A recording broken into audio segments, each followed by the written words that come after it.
Como toda sexta-feira, vamos vencer ao final de semana de virada com um filme de futebol maravilhoso. Vamos assistir? Ainda tá na grande área, rabiscou o pé direito, bateu pro gol! De virada! A camisa que entorta o varal! O Brasil vira o jogo! E o filme de hoje é incrível. O nome do filme, Duelo de Campeões. Em inglês se chama The Game of Their Lives e o livro que inspirou o filme se chama The Miracle Match. E esse filme conta, obviamente, da história da seleção norte-americana em 1950 que veio a jogar a Copa do Mundo aqui no Brasil. Fiquem tranquilos que eu não vou contar nenhum tipo de spoiler, obviamente. É uma história baseada em fatos reais, algumas coisas que vocês já devem saber e disso que vamos falar. Como vocês bem sabem, em 1950, Estados Unidos jogou aqui no Brasil a Copa do Mundo, mas era plenamente amateur ou amadora, um time que não tinha profissionais em quadra. Foi montado no mesmo ano, meses antes de jogar a Copa, em uma partida que se disputou em São Luís entre dois times. Então, entre esses dois times, os selecionadores da obviamente, seleção norte-americana escolheram os jogadores e foram para o Brasil. Para vocês pensarem e entenderem a magnitude desse filme eles não tinham nem blusa, foi mandado a fazer e só chegou quando os jogadores já estavam aqui no Brasil. Jogadores dos Estados Unidos completamente amadores, tinha dentistas, estudantes, médicos, lavadores de louça até.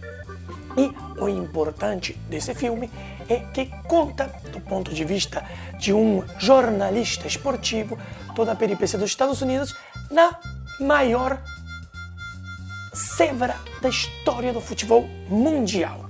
Porque Estados Unidos teve que se enfrentar na segunda partida da Copa do Mundo aos fortíssimos e profissionais ingleses. Então, o filme fala da partida entre Inglaterra e os Estados Unidos, mais conhecida como o Milagre de Belo Horizonte, obviamente, porque a partida foi jogada em Belo Horizonte.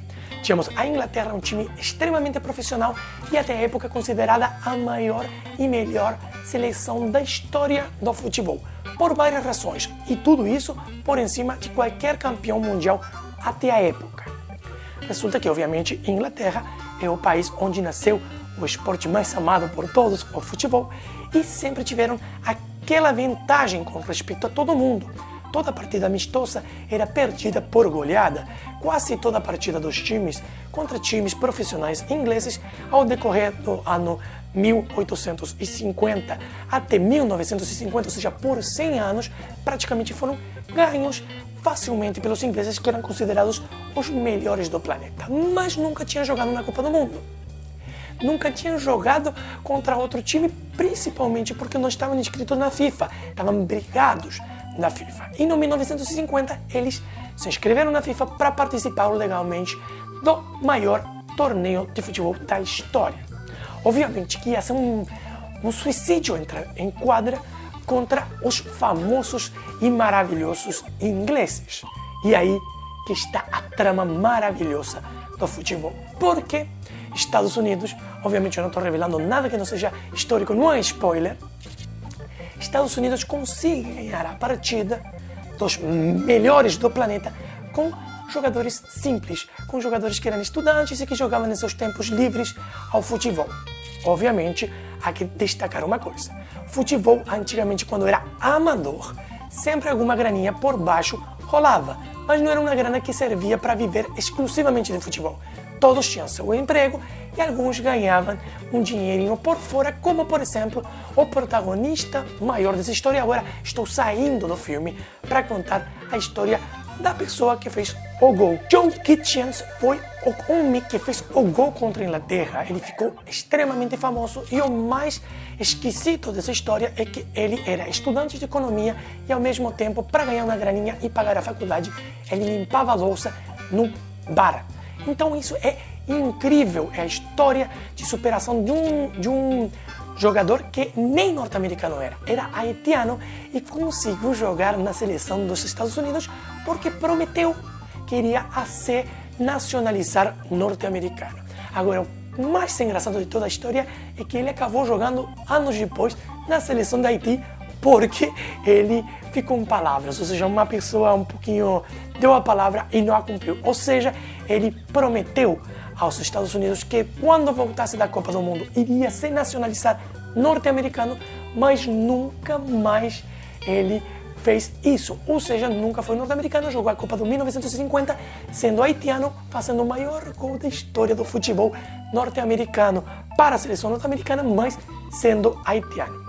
E, obviamente, isso aqui não é do filme, ele depois foi para jogar para a França, fracassou, jogou 3 partidas em um time, depois jogou em outro, mas se machucou e acabou a carreira dele como jogador de futebol na Europa. Voltou para Haiti e foi muito famoso, fez publicidades para Palmolive, para Colgate, mas jogando pela seleção de Haiti ele já estava cansado, muitas lesões, e no ano 1953 foi a última partida dele como profissional, mas fiquem tranquilos porque ele teve muito sucesso e ficou famoso por Haiti.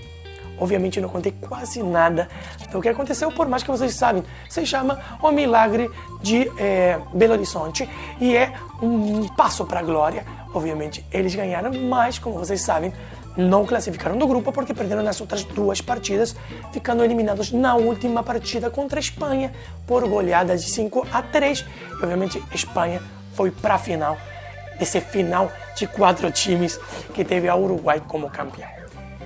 Filmaço que fala sobre superação, sobre viradas, como fala esse canal, e como a maior zebra da história dos mundiais.